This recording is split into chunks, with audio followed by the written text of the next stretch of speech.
오늘 여호수아 6장과 7장 말씀을 나누게 되는데요. 이 주제는 아골골짜기 임하는 하나님의 은혜 이렇게 적었습니다. 지난주에 우리 시편 40편 11절 말씀 요절로 드렸는데 같이 한번 읽고 오늘 말씀을 시작하겠습니다. 내 영혼아 내가 어찌하여 낙심하며 어찌하여 내 속에서 불안해하는가. 너는 하나님께 소망을 두라. 나는 그가 나타나 도심으로 말미암아 내 하나님을 여전히 찬송하리로다. 아멘. 오늘 같이 말씀을 나눌 6장 말씀, 여호수아 6장. 제 성경으로 구약 성경 326면입니다. 6장. 우리 1절부터 몇 절만 좀 같이 읽고 본문을 좀 구체적으로 살펴보겠습니다. 1절부터 7절 말씀을 우리 천천히 가정에서 성경 말씀을 들고 펴시고 같이 1절부터 7절 말씀 먼저 읽겠습니다. 이스라엘 자손들로 말미암아 여리고는 출입하는 자가 없더라. 여호와께서 여호수아에게 이르시되 보라 내가 여리고와 그 왕과 용사들을 내 손에 넘겨주었으니 너희 모든 군사는 그 성을 불러 성 주인을 매일 한 번씩 거되 엿새 동안을 그리하라. 제사장 일곱 양각 나팔을 잡고 언약궤 앞에서 나아갈 것이요 일곱째 날에는 그 성을 7번 돌며 그 제사장들은 나팔을 불 것이며 제사장들이 양각 나팔을 길게 불어 그 나팔 소리가 너에게 들릴 때에 백성은 다 큰 소리로 외쳐 부를 것이라. 그리하면 그 성벽이 무너져 내리니 백성은 각기 앞으로 올라갈지니라 하시매 눈의 아들 여호수아가 제사장들을 불러 그들에게 이르되 너희는 언약궤를 메고 제사장 7은 양각 나팔 7을 잡고 여호와의 궤 앞에서 나아가라 하고 또 백성에게 이르시되 나아가서 그 성을 돌되 무장한 자들이 여호와의 궤 앞에서 나아갈지니라 하니라. 아멘. 오늘 6장과 7장 말씀을 나누는데 우리가 잘 아는 사건입니다. 6장 그 유명한 여리고성을 이제 함락시키는 점령하는 그 사건. 가나안 땅 지난주에 5장에 우리 살펴본 것처럼 가나안 땅의 입성이 시작이 됐습니다. 길갈 땅에 들어가서 이제 길갈성에서 여리고성을 정탐을 하고 그리고 여리고성을 이제 정복하는 전투가 벌어진 이야기가 이제 오늘 본문 6장에 기록되어 있습니다. 오늘 6장 1절 지금 읽었던 말씀은 여리고라는 지명이 등장합니다. 여리고성입니다. 그 유명한 여리고성. 여기는 굳게 닫혔다. 이스라엘 백성들이 적군 쳐들어온다는 이제 이야기를 듣고 그리고 이제 여리고성 왕이 이제 문을 굳게 걸어 잠그고 이제 적군을 대비하는 모습입니다. 이 여리고라는 지명의 히브리 단어의 의미는 달이라는 뜻입니다. 달. 그래서 여리고 달을 상징하는 지역 지명이구나 생각하시면 이해가 될 것 같습니다. 우리 여러 가지 지도를 좀 보겠습니다. 여리고라는 지역이 어떤 동네인가 지도를 좀 보겠습니다. 여기가 지금 우리가 지난주에 살펴봤던 지도에 여러분 익숙할 텐데요. 사해 바다고 여기가 이제 위에가 갈릴리 바다가 있습니다. 쭉 가운데 흐르는 강 요단강이죠. 그리고 우리가 지난주에 요단강 첫 번째 가나안 땅에 들어가서 점령했던 곳, 진입했던 곳 길갈 땅 이렇게 돼 있죠. 그 다음에 조금 밑으로 뭐 이렇게 예루살렘 가까이 조금 내려오면 여기가 여리고입니다. 여리고. 그 다음에 우리가 이제 7장 후반전에 나오는데 아이성이 있습니다. 아이성을 이제 정복하러 갔다가 1차에서 지고 말이죠. 패배하고 하는 그 성이 이제 아이성입니다. 여리고 아이성 이렇게 공격해야 됩니다. 길갈 여리고 아이성 이렇게 이제 공격에 들어가는 루트입니다. 그래서 이렇게 이 동네구나 여러분들이 마음속에 이 지도를 머릿속에다 좀 심어두고 생각하시면 좋겠습니다. 자, 여리고라는 지역이 여기 다시 나와 있죠. 여리고 이렇게 도시입니다. 꽤 큰 도시입니다. 자, 여리고 성입니다. 제가 언젠가 한번 보여드렸던 제가 성지순에 갔다 와서 보여드린 제가 직접 찍어온 사진인데요. 여리고 성이 무너진 성터입니다. 아직도 이렇게 있고 이제 빙 둘러서 여리고의 성 우리가 오늘 본문에 보게 되는 그 장면이 아마 여기에 이루어졌구나. 그 주변에는 이제 사람이 사는 동네입니다. 여리고 성벽이 무너진 성벽 터입니다. 이렇게 당시에 존재했던 성벽이 이렇게 무너진 것을 지금도 이렇게 간직하고 있는 성벽터입니다. 자, 여기는 여리고 땅, 평야지대입니다. 여리고는 비교적 살기가 좋은 동네라고 합니다. 그래서 이 야자수, 이게 보시면 아시죠? 우리가 잘 아는 이제 나무가 있고, 유명한 이제 이 들판지역입니다. 그래서 굉장히 비옥한 땅 지역이라고 합니다. 농사가 잘 되는 지역입니다. 그리고 여기 유명한 그 나무, 아시죠? 여기 이제 열매가 주렁주렁 달려서, 그걸 팔고 하는 이제 그런, 뭐 굉장히 중요한 경제적인 이제 생산 수단이기도 합니다. 자, 여기가 이제 여리고 땅 전경을 제가 좀 일부 이렇게 찍은 사진인데요. 꽤 큰 도시라는 걸 여러분들이 알 수가 있을 것 같습니다. 굉장히 넓죠? 여리고성이 굉장히 조금 높은 데 올라가 찍은 사진인데 굉장히 이렇게 넓은데 여기가 보면 이제 여단강이 이렇게 흘러갑니다. 여단강. 뭐 참고로 이거는 여러분들 그냥 이게 이전에 제가 보여드린 사진인데 이게 삭교 올라간 삭교 뽕나무라고 보통 우리 돌감남나무라고 합니다. 정확하게 그냥 뽕나무로 알려져 있는데 그는 이제 사이코모라고 그러죠. 이게 삭교가 올라갔다고 하는 나무. 뭐 사실인지 모르겠지만 그렇게 알려져 있는 나무이기도 합니다. 자, 이 본문을 우리가 이제 6장에 있는 말씀을 살펴볼 텐데요. 2절을 보시면 내가 여리고와 그 왕과 용사들을 내 손에 넘겨줬다. 하나님이 요사하게 하는 말씀입니다. 그러니까 하나님께서 이미 결정하신 겁니다. 여리고성은 내가 너에게 허락한 땅이야. 이미 너희들이 마땅히 전쟁에서 이겨서 승리할 수 있는 땅으로 내가 너에게 이미 허락한 땅이야 라고 하나님이 이렇게 주셨음을 이미 선포하고 전쟁을 시작하는 겁니다. 하나님이 이미 승리하신 땅, 하나님이 결정하신 하나님의 주도권, 하나님의 결정권을 강조하는 말씀이기도 합니다. 그렇다면 하나님은 어떤 방식으로 이 성을 이스라엘 군대에게 넘겨주시는가? 이 이야기는 여러분들이 너무 잘 아는, 교회를 좀 오래 다니시는 분들은 이 사건을 너무 잘 알고 있는 이야기입니다. 모든 군대가 이제 백성들이 제장들이 영광 납부를 불고 군대가 그 뒤를 따라가고 그 다음에 법궤가 하나님의 말씀이 들어있는 그 법궤가 쭉 따라가는 거 행진하는. 그래서 하루에 한 바퀴씩 돌고 하룻밤 자고 또 그 다음날 다시 또 한 바퀴 돌고 또 자고 이렇게 해서 6일 동안 한 바퀴씩 매일 돌았던 거 아닙니까? 그래서 사대를 보면 그 방식을 먼저 이렇게 설명해 줍니다. 이렇게 돌아. 하나님의 명령이죠. 제상 7번 7 양강나팔을 잡고 언약궤 앞에서 나갈 것이요. 7째 날에는 그 성을 7번 돌며, 자, 7째 날만 7번 돌라 이렇게 되어 있습니다. 그리고 또 한 가지, 그 제사 나팔을 크게 불고 하나님이 그 나팔을 부는 소리가 들리거든 이스라엘 백성 일제히 동시에 함성을 외쳐라. 뭐 이렇게 이런 방식, 하나님의 방식이죠. 그렇게 해서 여리고성을 싸우지 않고 이겨낼 수 있는, 정복할 수 있는 방식을 하나님이 이제 이렇게 제시하시는 이야기입니다. 물론 6째 날까지 한 바퀴씩 도는 그 6일 동안은 아무 얘기도 입도 뻥끗 하지 마라. 그냥 침묵하며 돌아. 이렇게 명령이 되어 있습니다. 자, 5절에 보면 그 나팔 소리가 너에게 들릴 때, 이제 그때 큰 소리로 일제히 함성을 내서 큰 소리로 외쳐 불러라. 그러면 그 성벽이 무너져 내릴 거야. 이렇게 명령을 하고 있습니다. 하나님의 방법을 이렇게 설명을 해 주는 겁니다. 자, 마지막 그 함성을 도대체 왜 외치라고 했을까? 물론 승리의 함성일 수도 있고, 바로 그 함성 때문에 성벽이 마지막 무너지는 결정타가 이제 되는 것을 우리가 보게 됩니다. 일반적인 전쟁의 방법이 아닌 하나님의 방식, 하나님의 수단으로 이 여리고성을 정복하게 하시는 하나님의 인도하심을 우리는 여기서 볼 수가 있습니다. 자, 8절에 보면 제상 7번 나팔을 불고 여호와의 법궤는 언약궤는 그 뒤를 따라가라. 그리고 10절에 보면 6일 동안 너희 입에서 아무 말도 내지 말라. 침묵하라는 얘기입니다. 내가 너에게 명령을 외치라 하는 날 7째 날에 양강나팔이 크게 외치면 그때 너희도 동시에 일제히 함성을 질러 외쳐. 그러면 성이 무너질 거야 라고 하는 방식이었던 것을 우리가 잘 알고 있습니다. 16절에도 이제 그 얘기를 쭉 16절까지 설명을 해주고 20절에 보니까 성벽이 무너져 내렸다.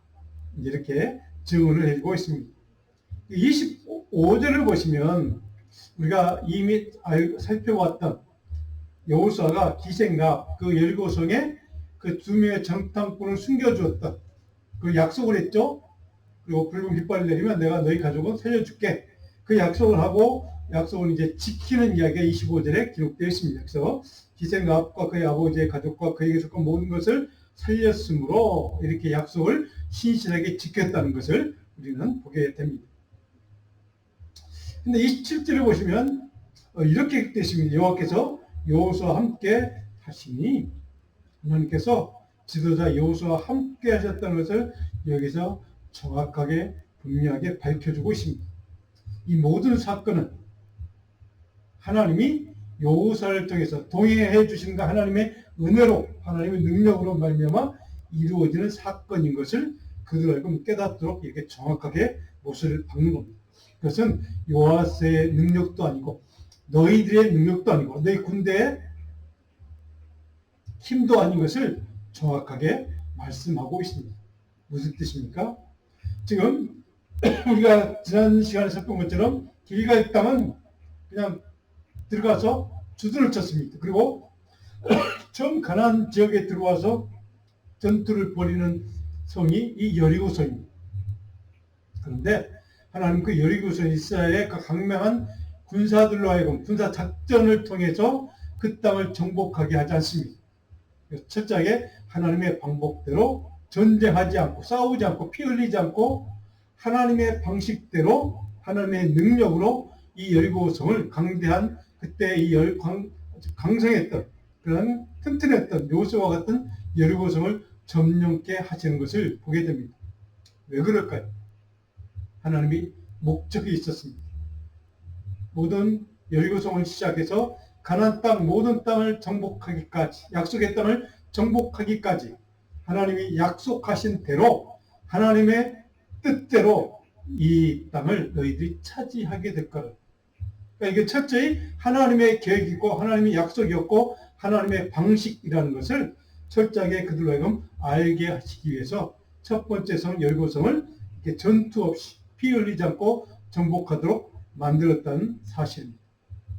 여기에서 우리는 귀한 영적인 교훈을 깨닫게 됩니다. 우리 스크린을 보시고 여기 설교 아마 노트에도 다 있습니다. 한번 스크린을 보시고 우리 같이 한번 두 가지 교훈을 한번 살펴봅니다. 신실하신 하나님의 약속, 말씀의 은혜를 입은 이스라엘 백성들이 가야 할 믿음의 길은 도대체 뭘까? 우리는 이 장을 통해서 정확히 배우게 됩니다. 두 가지 읽어볼까요? 신실하심의 은혜를 라합에게 베푸는 삶을 통해 하나님의 은혜와 하나님의 긍휼을 증거하고 있다는 사실을 우리는 배우게 됩니다. 두 번째로 하나님이 함께 동행하시는 복된 길을 걸어가는 여호수아의 신앙적인 결단. 하나님이 나와 함께 하신다는 것을 믿고 신뢰하고 또 의지했기 때문에 그 땅을 거침없이 여호수아는 명령하신 대로 싸우지 않고 이렇게 7일 동안 하루에 한 바퀴, 7일째는 7바퀴 큰 환성을 외쳐서 하나님의 방식을 철저히 따르고 순종해서 바로 이 여리고성을 점령하게 되는 것을 바로 보게 됩니다. 그것은 하나님이 너와 함께 하심을 정확히 완전히 확실하게 믿고 의지했던 신뢰했던 여호수아의 신앙, 여호수아의 믿음의 결단이었음을 보게 됩니다. 아마도 뭐 성경에는 그런 얘기는 없지만 그 군대 장수 중에 일부는 아마 이런 항의도 했을 법합니다. 아니 무슨 방법이 그렇습니까? 전투를 해야 되는데 싸워서 여리고성을 정복해야 되는데 7바퀴 돈다고 무슨 일이 벌어집니까? 그렇게 아마 항의하는 사람이 없었겠습니까? 이미 있었을 것입니다. 그는 인간적인 방법으로 도저히 이해할 수 없는 방식을 바로 여호수아는 선택했습니다. 그 항의가 분명히 있음에도 불구하고 그것을 물리치고 하나님 명령하신 대로 그 방법대로 여호수아는 그대로 쫓아간 것을 우리는 보게 됩니다. 그것은 여호수아의 결단이 있었다는 것이죠. 여호수아는 그만큼 하나님의 방식, 하나님의 약속과 말씀을 분명히 믿었고 그 말씀대로 이루어 주심을 신뢰했던 여호수아의 신앙적인 결단이 우리에게도 필요합니다. 하나님의 약속, 하나님의 말씀이라면 그 말씀대로 반드시 이루어질 것을 믿고 하나님이 인도하신 대로 하나님의 방법대로 순종하고 따라갈 수 있는 믿음의 결단, 이것이 오늘 우리 믿음의 사람들에게 다 필요하다는 사실을 우리는 배우게 됩니다. 두 번째로 오늘 7장을 넘어갑니다. 7장에 보면 아간이라는 인물이 등장합니다. 여러분 잘 아시는 인물이죠. 아간의 범죄, 그리고 아골골짜기가 등장합니다. 아골골짜기, 여러분 잘 아는 단어입니다. 찬송에도 있죠. 찬송 가사에도 아골골짝. 자, 이 아간이 도대체 어떤 범죄가 우리 성경에 기록될 만큼 중요한 범죄였나, 또 어떤 일이었나, 우리가 7장 내용을 좀 구체적으로 살펴보려고 합니다. 7장 1절에 보면 이렇게 기록되어 있습니다. 이스라엘 자손들이 온전히 바친 물건으로 말미암아 범죄하였습니다. 범죄라는 단어가 나옵니다. 이는 유다 지파 세라의 증손 삽디의 손자 갈미의 아들 아간이 온전히 바친 물건을 가졌다, 훔쳤다는 겁니다. 임마에 포켓했다는 겁니다. 여호와께서 이스라엘 자손들에게 진노했다라고. 그러니까 아간이라는 사람이 하나님께 바쳐질 재물을 일부 자기 것으로 살짝 훔쳐서, 그래서 그것 때문에 하나님이 진노하셨다, 이렇게 1절은 우리에게 정확하게 그 배경을 설명해 주고 있습니다. 자, 2절에 보면 이제 그렇게 시작을 해놓고 2절에 보면 전혀 다른 맥락의 말씀이 기록되어 있습니다. 여러 교회에서 사람을 베델 동쪽 아이로 보내며 두 번째로 점령할 땅 성 아이성을 정탐하러 정탐꾼을 보내는 이야기가 기록되어 있습니다. 자, 몇 가지 지도를 좀 보려고 합니다. 아이성은 도대체 어디에 있나? 성경 지도를 보면 여기가 우리가 조금 살펴봤던 길갈, 지난주에 보았죠? 지금 살펴보고 있는 여리고성, 그리고 다음에 정복할 땅이 여기 아이성입니다. 아이성, 이게 한글로 아이성이 되어 있습니다. 자, 이 땅을 좀 정탐하러 보냈다, 이런 상황입니다. 다음 지도를 보시면, 자, 여기 보면 이게 아이성, 이게 여리고입니다. 여리고에서 아이성까지 한 20km쯤, 그러니까 먼 거리는 아닙니다. 뭐 당신은 뭐 가까운 거리 아니지만 지금으로 치면 뭐 가까운 거리죠. 근데 여기 이쪽에 보면 아이성이 있고 여기서 좀 여리고에서 이렇게 한 20km 되는 거리. 그러니까 먼 거리가 아닌 성을 지금 정탐하러 보냈다, 이렇게 되어 있습니다. 자, 그러면 여기에 지금 여리고입니다. 여기가 지금 길갈이고 여리고에서 아이성 한 20km 되는 거리로 여기 아이성입니다. 정탐을 보냈는데 바로 오늘 7장 마지막에 아골골짜기가 등장하는 그 아골골짜기가 바로 여기입니다. 아골골짜기. 그 다음 주도 보면 이게 아골골짜기의 일부라고 합니다. 굉장히 어떤 데는 굉장히 깊은 산골짜기인 것을 보게 됩니다. 아골골짜기, 굉장히 험한 산지구나, 우리가 알 수가 있습니다.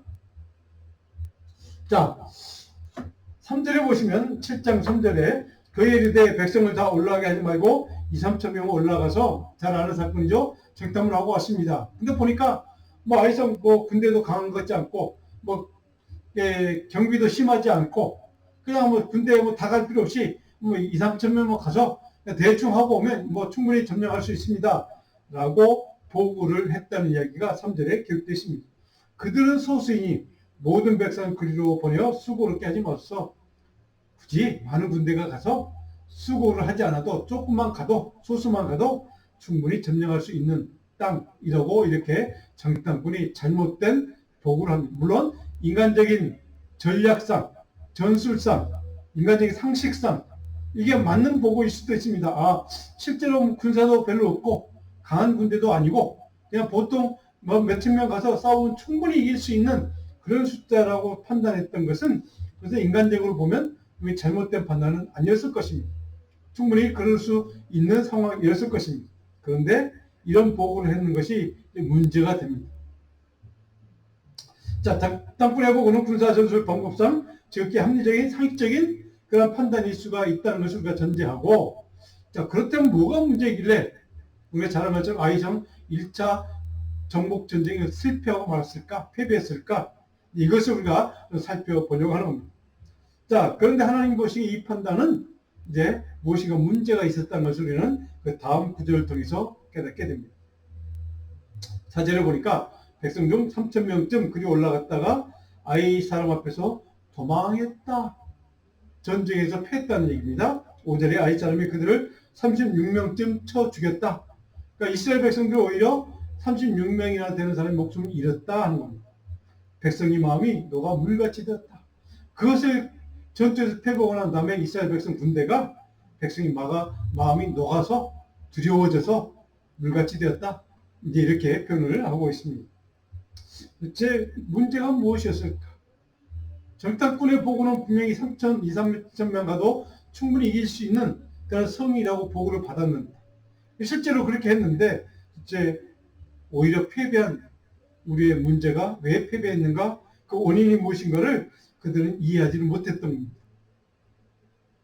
한마디로 하나님이 함께하지 않는 전쟁에 그들이 실패하고 말았던 것을 우리는 그들의 그런 비참한 현실을 맞닥뜨리는 이스라엘 백성들, 이스라엘 군대를 우리는 보게 됩니다. 그래서 여호수아가 패배한 이후에 이렇게 반응합니다. 여호수아가 6절입니다. 옷을 찢고 이스라엘 장로들과 함께 여호와 교회 앞에서 땅에 엎드려 통곡하며 주님 앞에 이제 기도한 겁니다. 도대체 왜 실패하게 하셨는가를 하나님께 따지는 겁니다. 한마디로 얘기하면 하나님께 원망했다는 것이죠.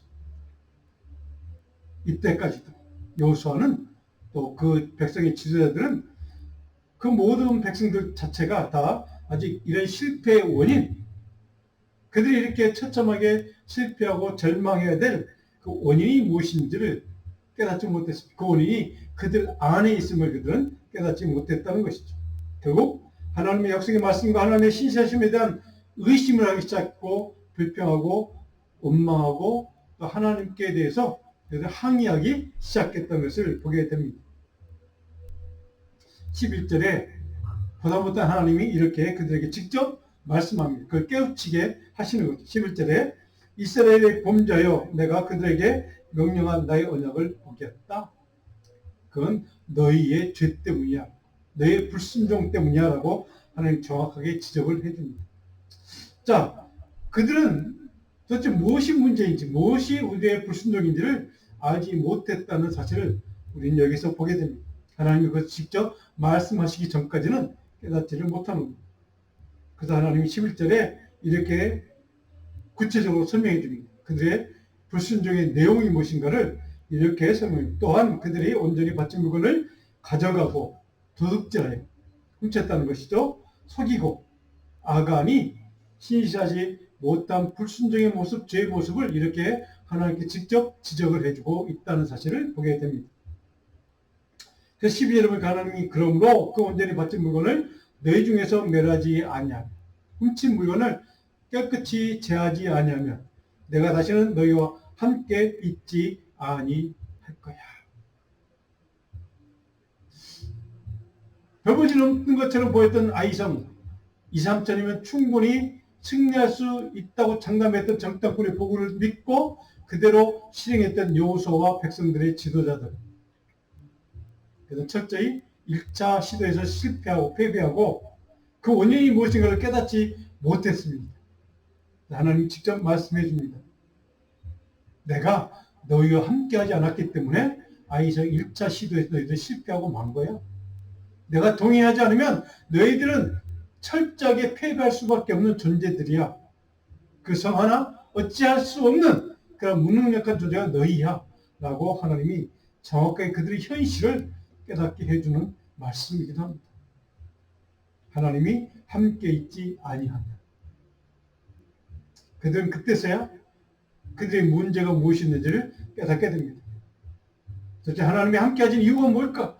우리가 동의하지 않고 그래서 우리가 첫째 이 아이상 그 배우지 음성을 그것조차도 우리가 이기지 못하고 패배하고 돌아올 수밖에 없었던 그 패배의 현실의 원인이 무엇일까? 그것은 그들 안에 하나님 보시기에 불순종의 죄 때문이라는 사실을 이제야 깨닫게 됩니다. 한마디로 얘기하면 하나님의 거룩성의 문제를 그들은 바로 범했다는 겁니다. 거룩함을 그들 깨뜨렸다는 것이죠. 하나님 약속받은 백성으로 선택받은 백성으로 하나님의 거룩의 백성으로 살아야 그들이 그 성을 쳐들어가는 그 이스라엘 군대 안에 백성들 안에 하나님의 거룩함을 상실했던 그 문제, 영적인 문제, 영적인 불순종의 문제를 주님은 심각하게 보셨다는 뜻입니다. 그래서 하나님은 그들과 동의하지 않고 결국 그들은 그들 인간의 능력과 전투력으로 아이성을 공격을 했지만 결국 실패하고 말았던 것을 처절한 비참의 쓴 맛을 그들은 그 실패의 쓴맛을 보게 된 겁니다. 그래서 하나님이 직접 이렇게 명령합니다. 13절입니다. 너는 백성을 거룩하게 하라. 너희는 내일을 위하여 스스로 거룩하게 하라. 너희의 범죄의 내용은 뭐냐?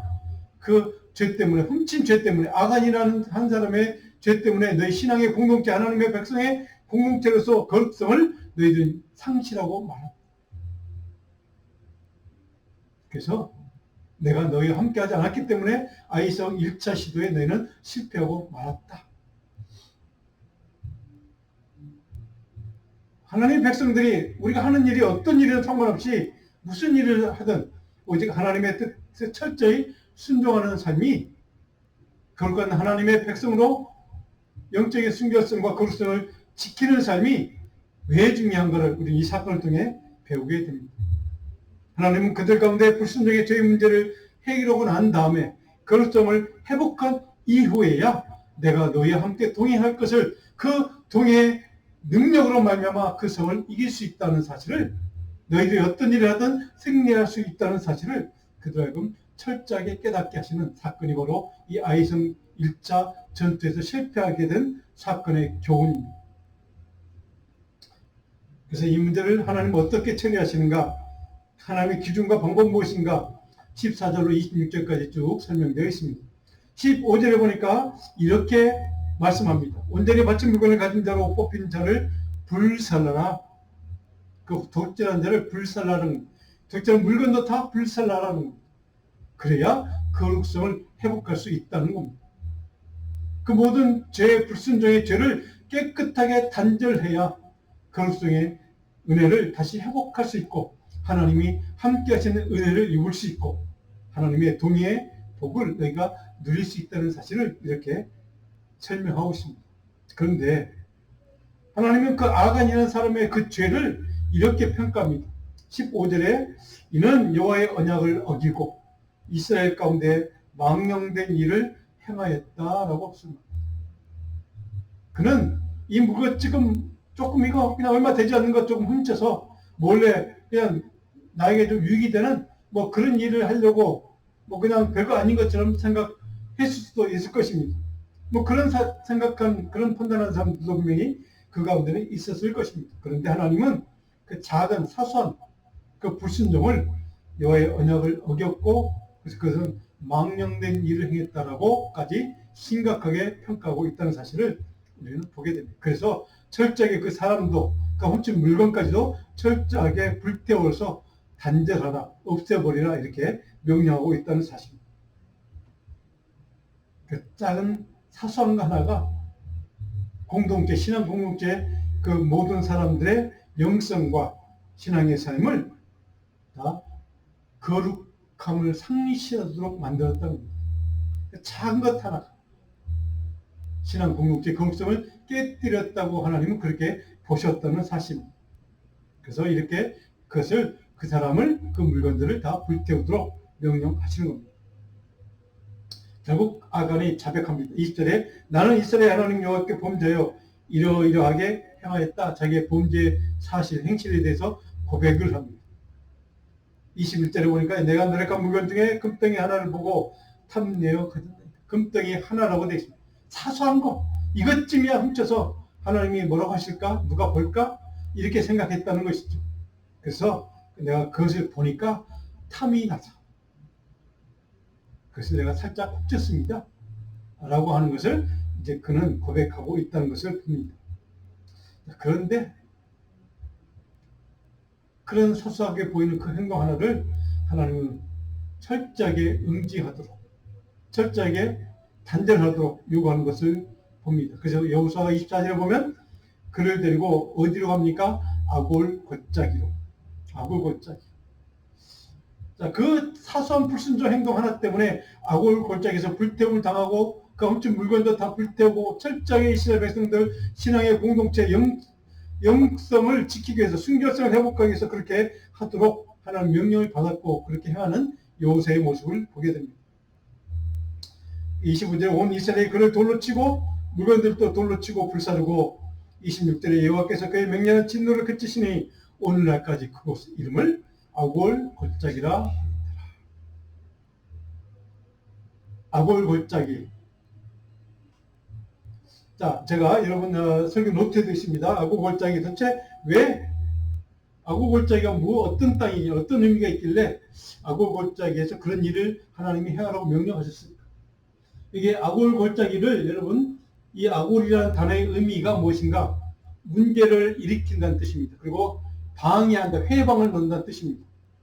아골 골짜기에서 철저하게 영성을 무너뜨리고 거룩성을 무너뜨렸던, 방해했던 그 죄를, 불순종을 단절하기 위해서 바로 이 아골 골짜기라는 지역을 선택했고, 그곳에서 이렇게 바로 아간이라는 사람이 이제 죽임을 당하는 겁니다. 바로 아골이라는 단어의 의미가, 그런 의미가 있던 아골 골짜기, 대재앙과 재난의 저주의 장소를 상징하는 곳입니다.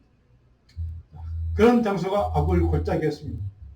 그런데 자, 이 아골 골짜기 다음 우리 보시면 아골 골짜기에서 우리가 배우는 교훈이 있습니다.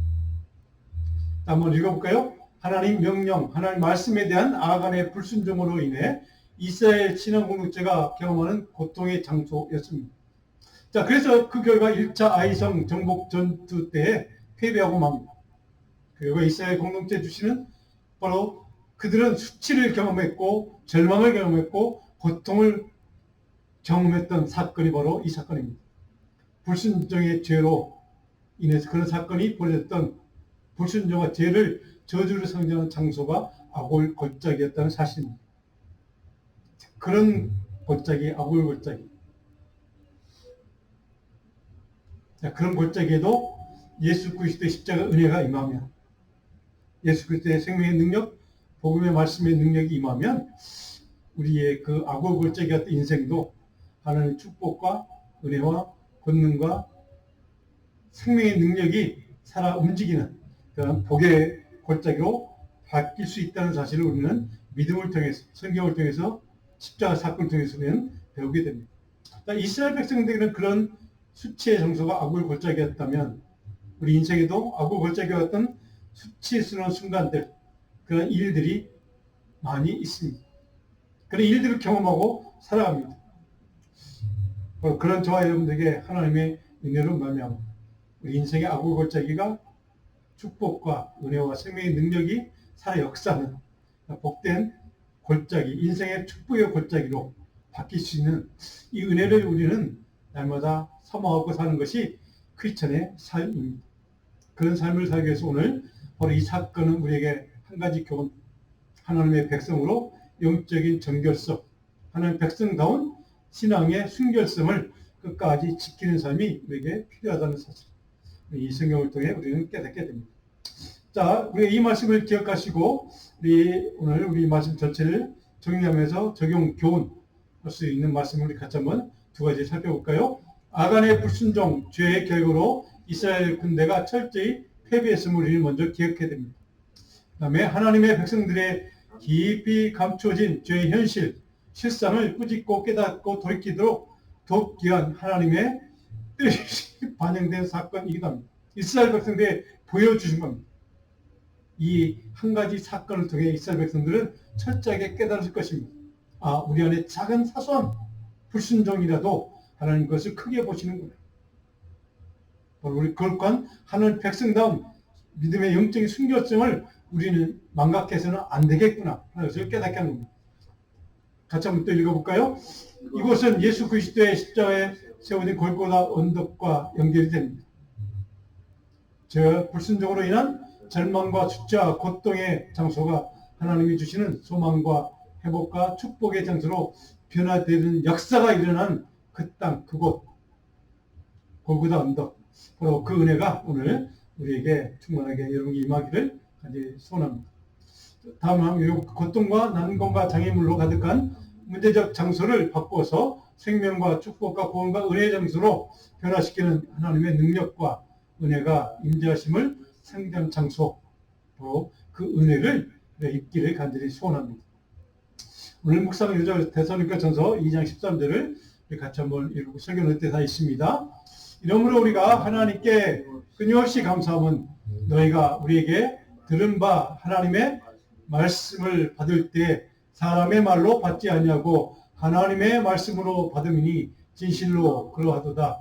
이 말씀에 또한 나의 있는 자 가운데서 역사, 그다음에 어떤 말씀인지 하나님의 말씀은 하나님의 말씀으로 생명의 말씀으로 받아들이는 그 사람에게 하나님이 은혜가 능력이 역사하심을 이렇게 바울사도가 증언해 주고 있습니다.